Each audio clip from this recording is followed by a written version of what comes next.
Welcome to the Midweek Market Update, where I do a technical analysis and give you my thoughts on SPY the Qs and IWM. This week I also have 5 trade ideas for us to check out towards the end of the video, so definitely stay tuned for that. Let's kick off the S&P analysis as we always do with our sectors, of course, checking in on who was leading, who was losing, and where was the weight. The real estate sector led the pack today, up 0.66%, whereas the energy sector, down at the bottom of the barrel, down 1.53%. Neither of those two sectors do make up a significant weight of the S&P, so no big concerns there. Also noting that the real estate sector is a defensive asset class, of course, so no surprises to see that at the top as we see a red day in our S&P. In terms of our heaviest weight, the XLK is the heaviest weighted sector for the tech sector. What you'll notice is they were down 0.3%. XLF, the second heaviest weighted sector, down 1.15%. I really do believe that that's providing the most drag on the marketplace right now. And the XLV for the healthcare sector, third heaviest weight, up 0.14%. So it kind of adds up to see a red day in the marketplace when the majority of our sectors, the heaviest weighted ones, were red on the day. So let's check in on some of these charts, make sure that risk isn't mounting in one place versus another. I would say that the XLK looks absolutely fine here. Note that we made a new higher high. It's above this one. Obviously, that's what classifies it as a higher high, so we can afford a higher low pullback. Ideally, it would be above 164, but if we came in for an equal low, that would still be okay in my estimation. As we know from the grander scheme of things in the XLK, as long as we remain above this level right here, the 160 breakout point, things are all good. And another reason to believe why maybe this will move higher into the end of the week is because NVDA obviously offered earnings after the session today, and they were positive, right? They did move higher in the post market. So we'll take a quick look at that. But for now, XLK not really posing a huge threat. XLF, as we know, the one that did the most damage on today's session, you can certainly just see the difference in bar type, right? Obviously moving lower. We're not nearly at the highs here, but is it really posing a huge threat? No, not yet, okay? And I use the word yet very carefully because it's still all about this zone down here for the higher low pullback, basically in between 39.25 and 39, the round number. What you'll remember is that we have a gap from in the past here. We also have it as the top of the prior range, so as long as we hold that as support, that does check out for a higher low. And we have the 50 SMA, which is going to meet us here. So all things considered, this is still the all eyes on level in the XLF. We don't really start to see a huge concern unless we start breaking down underneath that. That's where the sort of perspective shifts, and you say, okay, maybe the XLF could do some damage to our overall uptrend in the broader market. To the upside, there, it's very simple. It's just all about this resistance trendline. If we can come back up and retest it and it breaks, just looking for a move back up towards these highs at and around $40.85, we'll call it. So XLF still okay, not posing a huge threat, but as we know, starts to be on our radar if we come down into this zone and it doesn't really look like we're starting to bounce, right? While we're talking about financial things, let's take a look at the TNX for our 10-year rate. What you'll notice is that the XLF and the TNX have sort of decoupled a little bit. And I really only think that you're going to start seeing them sync up again if we can take out the high in here or move underneath this 1.5 floor again. So as it just chops around in this range, I wouldn't really look for it to have too much of an impact in your XLF. Obviously, as this moves higher, if it moves higher up and over that 1.7, that's going to be a good thing for your XLF and a bad thing for your XLK, the tech sector. And the same is true but opposite for the downside. As it sits now, not really something to pay attention to unless we either, again, take out the pivot high or start moving back down underneath 1.5. So just keep it on your radar, but not really a huge factor into the remainder of the week, I would say. Let's wrap up our sectors with the XLV for the healthcare sector. This one is still all about the bull flag, right? We are still forming something that would look like this. You could look at it through another lens, which is just the fact that we're consolidating sideways here. If we take out the top end, then simply looking at the top end of the flag we just drew in, that's closer to 135 quarter. If we move higher than that, it's just all about the all-time high, right? That would be a bigger breakout of the bull flag, which we had drawn in. If it's down and out under the low end of the range, that's where, again, just like your XLF, it's not screaming huge risk right now, but if we were to come back down into here, which we'll know is an equal low from this, 131.75, that's where it needs to be back on your radar saying, okay, a breakdown under that could be a little bit more damaging for our broader S&P. So please just have this number on your chart, maybe set an alert there. If we do start to break down, be a little bit more cautious in that S&P, correct? Let's take a closer look at volatility now. So VIX is going to be our volatility index, of course. And what I want to point out here is kind of twofold. The first thing is that we never made it up and over 2050, as we know, but on the pullback here, notice that we're starting to find a bit of a footing that's a higher low than our true floor at 15. Does this mean that the market's going to, or excuse me, the VIX is going to spike here and the market's going to crash? Does not guarantee that whatsoever, but it's just something to pay attention to, correct? We're really only concerned if we move up and over 2050. 120.50. Now here's another interesting thing which coincides perfectly with volatility. So VVIX, we've looked at this on the channel in the past. If we zoom in here, again, this is not a crystal ball. This is not a guarantee. It's just an observable pattern, and I wanted to point it out. If we look at what's happened in the past, here we go. Move into 120, pull back, higher low, and then the breakout up and over 120. Same thing happens here. So we get, or excuse me, let me start from scratch. Here's your move into 120, higher low pullback, then it breaks for the volatility event. Same thing happens here, 120, higher low pullback, then we get the volatility event. You could look at this all over the place, right? Here we go, into 120, higher low, volatility event after that. Is that what's going to unfold here? So 120, higher low pullback, is it going to do that? Again, I don't know. This is not a crystal ball. It's just something to simply pay attention to. For me, what I'm going to do to pay attention to is simply come in here, create an alert at or above 120 is fine. So here we go. Let's bump that up. If we're at or above 120, I want to know about it. And that is just going to simply be maybe a bit of a leading indicator to what the VIX itself is going to do. Okay, so quite simply put, again, I want to put a huge disclaimer on that. It's not a guarantee. It's not a crystal ball, just something to pay attention to. Let's come on back over to our S&P and talk about tradable levels into the remainder of the week. Now, there's two ways you can look at this. First way would be this, as sort of a bull flag. You could call it a pennant if you like drawing in something that looks like this, right? Kind of a flag-ish thing here. Or you could say it's a double top, right? Touch number one and touch number two. Now, in both instances, there are two very specific entries, right? The bull flag sort of breakout is up and over these highs. We talked about that in the weekly watch list on Sunday. That would be over 469.60 to get us into the resistance trend line. Based on what we just saw in the sectors, based on what we just saw on the VIX, it could happen, right? The sectors are not completely bearish. They're also not completely bullish, okay? So I would be careful here and make sure that we firmly get a break up and over this level before you get aggressive to the long side looking for about the trend line, which would come in at around 474, okay? That's the ultimate upside target at the trend line. Now, the flip side of the coin, the one I talked about as well, is the double top, right? So here's touch one, here's touch two. Where's your entry on this trade? Well, it's simply underneath the low of the neckline at 462. And this, briefly touches upon the fact of lead lag, right? And maybe you've heard the term before, maybe you haven't heard the term before. It's very easy to buy the pullbacks inside of a bull market. It's very difficult, and you're going to be lagging if you're trying to correctly play the downside, right? You're always going to be late to the party to the downside if you're in a bull market and you are leading to the upside, aka buying pullbacks. So again, be patient, wait for the move here. You'll be lagging technically. You won't get the best entry at the double top high, but you'll have more confirmation because you're in a stronger uptrend. You'll have the confidence to say, okay, we're kind of breaking down underneath a critical level. Maybe it will work out. So those are my 2 cents there. Hopefully maybe that cleared up the lead lag thing as well. Again, popular term that's been thrown around recently. In an uptrend, if you are bullish, you will always lag getting in on the downside. The same is opposite but true for, if you're in a downtrend, you will always lag getting in on the upside if you're bearish. Okay, quite simply put, that is what that is. So those are the S&P levels up and over 469.60 to get us to 474, or down below and underneath 462 for the bigger short. Now, don't get me wrong, there will certainly be day trades in between here to be had, and that's where our internals come into play, okay? And sort of the market profile as well in just a second. If you're not familiar with this screen, go ahead and get familiar. Top right-hand corner is going to tell you what this all is, how you can set it up, and how it'll help you make better intraday trading decisions. What I really want to point out is the big divergence of what happened on Tuesday, okay? So what we're going to focus on is simply Tuesday's sessions here, Tuesday's sessions here, and Tuesday's session is here. Obviously, Monday was bearish. We saw bearish internals. Obviously, today was sort of neutral, but we also saw bearish internals. So is this forecasting a move lower? Maybe. Again, it's all about Tuesday. Notice that on Tuesday, we had a rally in our S&P, but what did the internals do?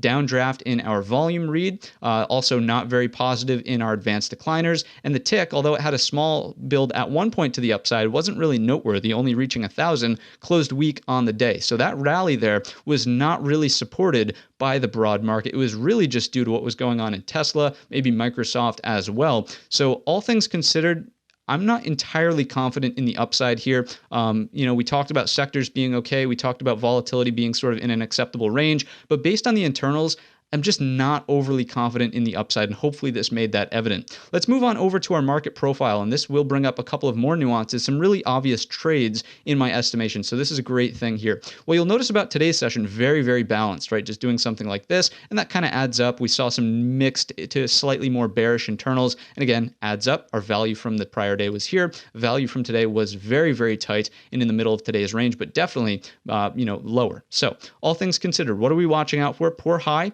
as well as poor low. Very simply put, you're either looking for a breakout up and over today's high or a breakdown for a move lower under today's low. Now, this brings up the next interesting trade in my estimation. If we look back in time here, notice that we have a poor low, and not only is it a poor low, it's a mechanical low, because if we extend that to the left, it's right at the top of the single print. So when you have a very nuanced level, that gives you a mechanical low, and when we have those two back-to-back touches like that, E and F period, that gives us the poor low. If you're not familiar with the terms I'm using, again, I've got another video for you, top right-hand corner. Go check that out briefly. But here's the trade, right? If we take out the poor low from today's session, so that's going to be here at around 46.79. If we take that out, the move is to the next poor low. And when we get here, I would look for maybe a quick bounce, but if retested once again, that should break, noting that it's a very nuanced level. And if we do break it, I'm imagining that there are a lot of stop losses underneath, and we have single prints to move through, which basically act as a gap. So that's the larger downside trade that I'm seeing. Again, could it go higher? Absolutely. Could it go lower? Absolutely. I'm just talking about potential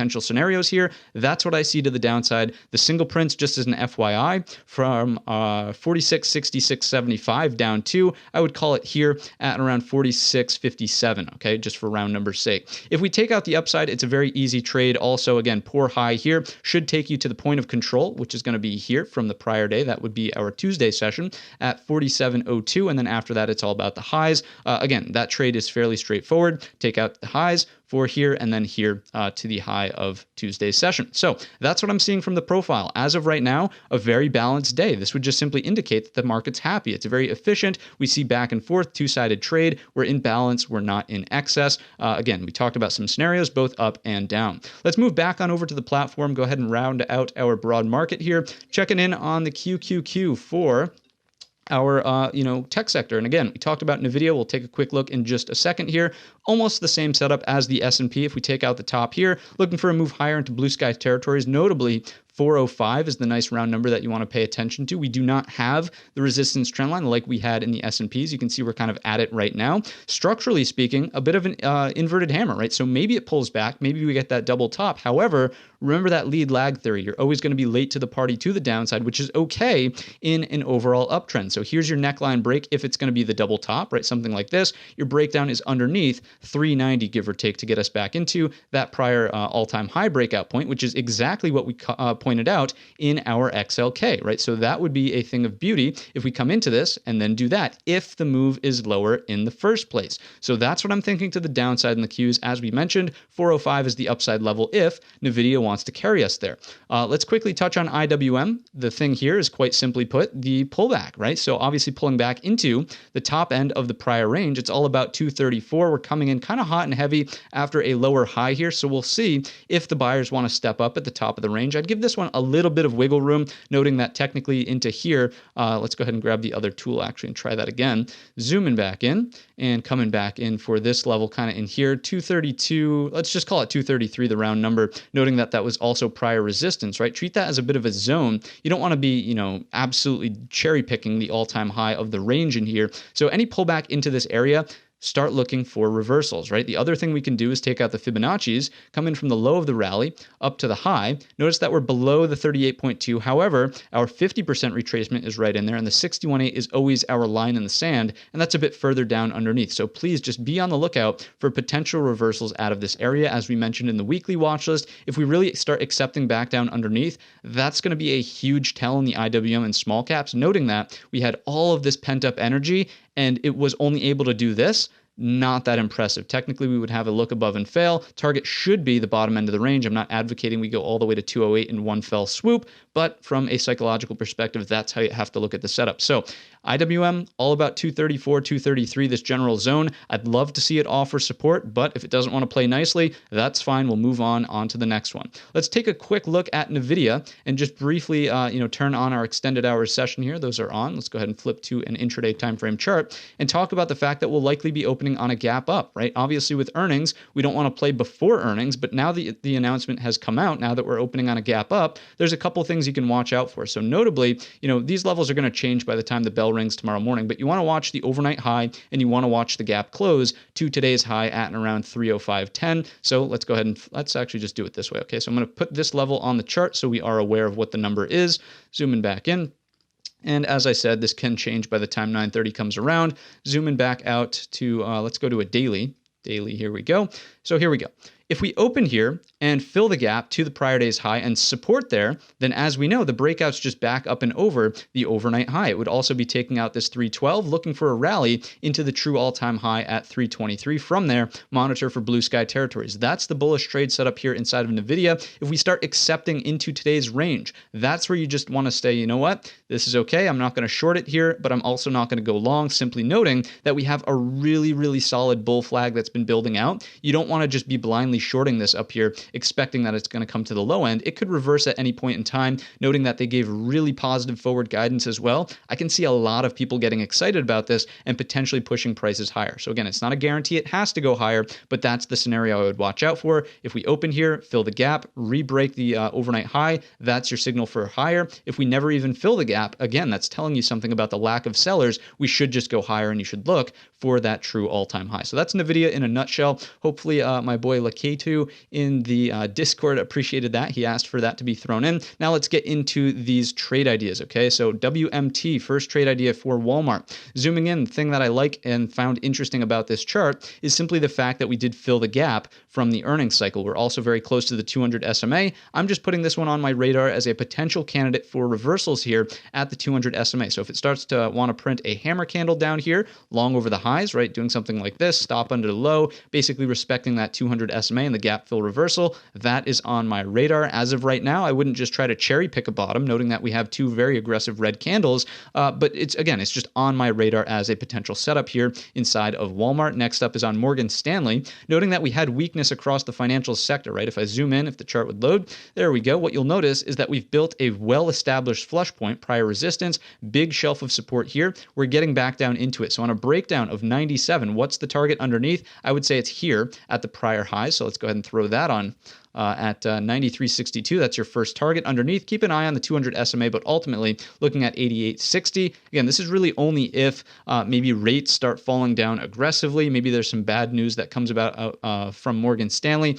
But just looking at a quick scalp underneath the flush point, probably to here, and then we'll monitor for continuation, right? You're kind of pushing your luck, asking for this 88.60 without some sort of catalyst in my estimation. So that's Morgan Stanley in a nutshell. Not interested in the short trade if it never breaks down, or obviously if it comes back up and takes out the 50 SMA to the upside, back up and over $100.70. Just not interested in shorts if that is the case. Next trade idea is on MRNA for Moderna, and this one sort of fell out of favor. I mean, just nasty gaps. Obviously after earnings gapping around as well. But what I think is interesting, firstly, before I zoom all the way in, note that we have this prior gap, and that's inside of this gap from here. So technically a double gap on our hands. If let's make this a little bit easier on the eyes. Very ugly when the charts go like that. So here we go. If we take out the high here, we start to fill the first gap. That's where the second gap comes into play. There's literally nothing in this section of the chart right here. And then the full gap fills up to 277.64. So I'm not saying it has to break out, but if we start trading up and over about 251, this one's definitely on my radar for a low resistance long into some of these gap fill areas. I have the levels mapped out for you. Not interested in the trade if we never take out 251. Okay, simple as that here inside of MRNA. Next one is on TTD for the trade desk, and this one is all about the healthy pullback. Can we get a healthy pullback to about the 38.2? or the 50%. That would also be okay, noting that it's the prior high, right? So looking for this to continue a little bit lower, a little bit more panic, a little bit more blood. If we reverse here, fantastic. That's holding up as a nice higher low. If we come all the way into the 50% mark, it's the prior breakout point from here, fantastic as well. Looking for a quick scalp out of that on the pullback here. Not so interested in the trade if the candles that start printing are just huge red bodies that come through and, just go right through the levels, right? Obviously, you need some sort of structure here for the trade to develop. You're not just, blindly buying it. You're not just floating an order out here expecting that it's going to magically reverse, right? You need to see the structure first. These aren't just blind pullback buy points, okay? So hopefully that is clear here inside of TTD. It also doesn't mean short the stock expecting it to get into these targets, right? I would not short this in the face of a screaming uptrend. Now, if you're precision, you're only there for about 5 minutes, fine, you could do that, but really I'm waiting to see if we can come here and then reverse out of these two levels, which we have just identified in TTD. Next and lastly, we have ABBV for ABBV, and just a very, very clean, you could look at it as a bull flag or a pressure cooker top. We have this historical area of resistance here. You can tell we kind of chop around it in here, but if you look at what's going on in the most recent time frame, I mean, just perfect touches all to that 117.50. If we take it out to the upside, what's the target going to be? Let's scrunch up the chart and find one together. Note that we have this, so you could walk these up, right? So for a day trade or getting there in one day, essentially, I could certainly see 119.15, but then after that, it's just all about the all-time highs essentially here at 121.50. So definitely some room to run here inside of ABBV. I would not want to see it kind of violate this support trend line in here, or you could just simply say, you know what, I'm going to use a horizontal level at 116.21. If we start trading underneath that, not really as interested in the long-sided trade. If it wants to consolidate in here, that's A-okay, and the breakout is really what's going to trigger the long entry, okay? So that's going to wrap up the video. Lots of things that we discussed today. Hopefully you got the sense that we're kind of neutral in the broad market with the internals not really supporting any of the moves higher there. And, we're going to take it one bar at a time here, not being overly aggressive and also not looking for the short until we really confirm that double top. If you enjoyed the video or learned anything new today, let me know in the comments section or by giving the video a thumbs up. Don't forget our main channel is linked in the description, and all of that being said, I wish you a green trading week.